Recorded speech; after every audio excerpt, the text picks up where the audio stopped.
Hey, folks. For this discussion, we're going to talk a little bit about something called conservative forces, and we talked about that in the previous video if you watched it. So I wanted to expand on that just a little bit. So first of all, we're not talking politics. Conservative force in physics is something totally different. So what is a conservative force? Okay, so if you're in my class, you should have access to this handout. That's what we're going to look at right now. So a conservative force has some very specific properties. One, if you follow a closed path, that means if you move something around and it ends where it started, the total work done on it by the conservative force will be zero. And that's where this integral is coming in. Now you'll notice too that in the previous video we used a dr here. Well, now we're talking about a path, and generally speaking for paths we use an s. Okay, so if I take a closed path, oh, and by the way, what does that circle for the integral mean? Okay, well that means closed path. So this little circle right here, it means you're starting and stopping at the same point. We will use that from here on out, especially second semester, we'll use that quite a bit. So if you look at the picture here, and imagine we're talking about gravity, okay? Well, if I move the book from A to B, okay, gravity's not going to do any work on it at all because gravity points down while the book's moving right. If I then move from B to C, gravity's going to do negative work. If I move from C to D, gravity will do no work. And if I move from D to A, gravity will do positive work because gravity points down, not displacement's down.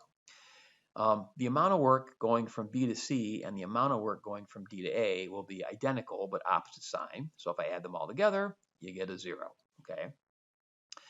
The next very specific property is that work done by a conservative force is path independent. It doesn't matter how you get from your start point to your end point. So for instance, on this previous picture up here, let's say we wanted to go from A to C. If you chose a path A to B to C, gravity would do a specific amount of work. If I go from A to D to C, gravity would do the same amount of work. And if I went directly from A to C, gravity would still do the same amount of work. In all three cases, that work would be negative and would be equal to mgh, whatever the height is from B to C. Okay, so it doesn't matter how you get from your start point to your end point. The work done by a conservative force will be the same. Conservative forces always try to make things go to a lower potential energy. So for instance, if I have a book right here and I let it go, gravity is going to pull it down and the book will accelerate downward. Okay, that's toward lower potential energy. Okay, same with the spring.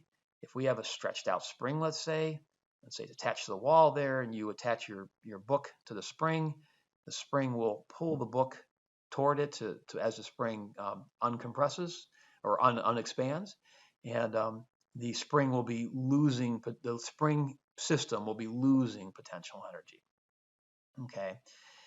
For number four here, a conservative force only depends on the separation of particles. So if you think of our two equations, you've got mg, h. H is a way of saying the separation of the object and the earth. And for a spring, it's 1/2 k x squared. Okay, x being the separation of the stretch of the spring, which is a measure in an offhand way of the separation of the atoms and the bonds between the atoms. Um, Potential energy is defined such that work done by conservative force equals negative change in potential energy. We talked about that earlier. Uh, the total mechanical energy of a system consists of kinetic energy and potential energy. So we've talked about kinetic energy already, and now we have potential energy. So when we say, like, let's say you throw a baseball and it's in the air moving, okay? Well, you can think of it as having two types of energy. It's moving, so it has kinetic energy, and it's at a height, so it's got above the Earth, so it's got gravitational potential energy. So if we add those up, that gives us the total mechanical energy of the system. So the last property of conservative forces is if the only forces acting on an object are conservative, they won't change the mechanical energy of the system, but they can cause transfers between kinetic energy and potential energy. So looking at our baseball example, let's say here's the path of the baseball. Let's say we start at point A and then we look at point B, okay?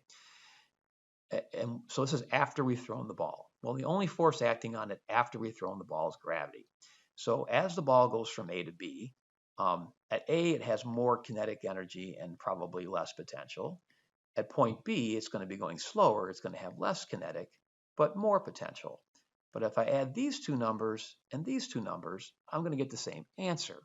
So while gravity did do work on the baseball, negative work, it didn't change the overall mechanical energy of our system.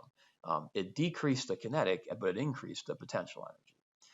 Oh, so I hope you that was helpful, and I'll see you in the next one.